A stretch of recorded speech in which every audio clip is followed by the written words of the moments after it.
এই ধরনের মার্কা, যে মার্কাগুলো মানুষের কাছে হাসির খোরাক জন্মায়, এই মার্কাগুলো একটা নির্বাচন কমিশনের মার্কার তালিকা কিভাবে থাকে? এটা তো তাদেরও রুচিবোধের একটা প্রকাশ। তো তাদের এই জায়গাটা তাদের নিজেদের ঠিক করা উচিত। আমাদের কেন বলে দিতে হবে যে একটা নির্বাচন কমিশনের মার্কায় মূলা, বেগুন, খাট, থালাবাটি এগুলো থাকতে পারে না? মানে দেশে কি মার্কার অভাব পড়ছে? তো এটা তাদের রুচিবোধের একটা প্রকাশ পায় এই জায়গায়। আমরা আশা করছি তারা এটা সংশোধন করবে। দ্বিতীয়ত আমরা স্পষ্ট করে বলি, যেহেতু আইনগতভাবে আমাদের এনসিপির শাপলা প্রতীক পেতে কোনো ধরনের বাধা নেই এবং তারা এখন পর্যন্ত আইনগত কোনো বাধা দেখাতে পারে নাই, আমরা শাপলা প্রতীক ছাড়া অন্য কোনো কিছু ভাবছি না। আমরা সর্বশেষ সাদা শাপলা, লাল শাপলা তাদের অপশন দিয়েছিলাম, যদি একান্তই তাদের শাপলার সাথে কিছু অ্যাড করতে হয় এইটুকু করে তারা দিতে পারে, আমাদের দ্বিমত থাকবে না। কিন্তু আমরা স্পষ্ট করে বলি, এর বাইরে এনসিপির যেহেতু এই প্রতীক পেতে কোনো আইনগত বাধা নেই, এর বাইরে আমরা কোনো অপশন চিন্তা করছি না। এটা আমরা স্পষ্টভাবে দেখতে পাচ্ছি, এখানে নির্বাচন কমিশন স্বেচ্ছাচারিতা করছে, তারা এখানে ক্ষমতার অপব্যবহার করার চেষ্টা করছে এবং এই আচরণটা অবশ্যই তারা প্রকাশ করছে তখন যখন তারা কারো দ্বারা প্রভাবিত হচ্ছে।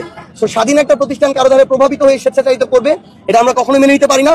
এটার জন্য যদি আমাদের রাজনৈতিকভাবে মোকাবেলা করতে হয়, অন্য কোনো ভাবে মোকাবেলা করতে হয়, আমরা আমাদের জায়গা থেকে সেটা মার্কা নিয়েই এনসিপি আগামীর নির্বাচনে অংশগ্রহণ করবে।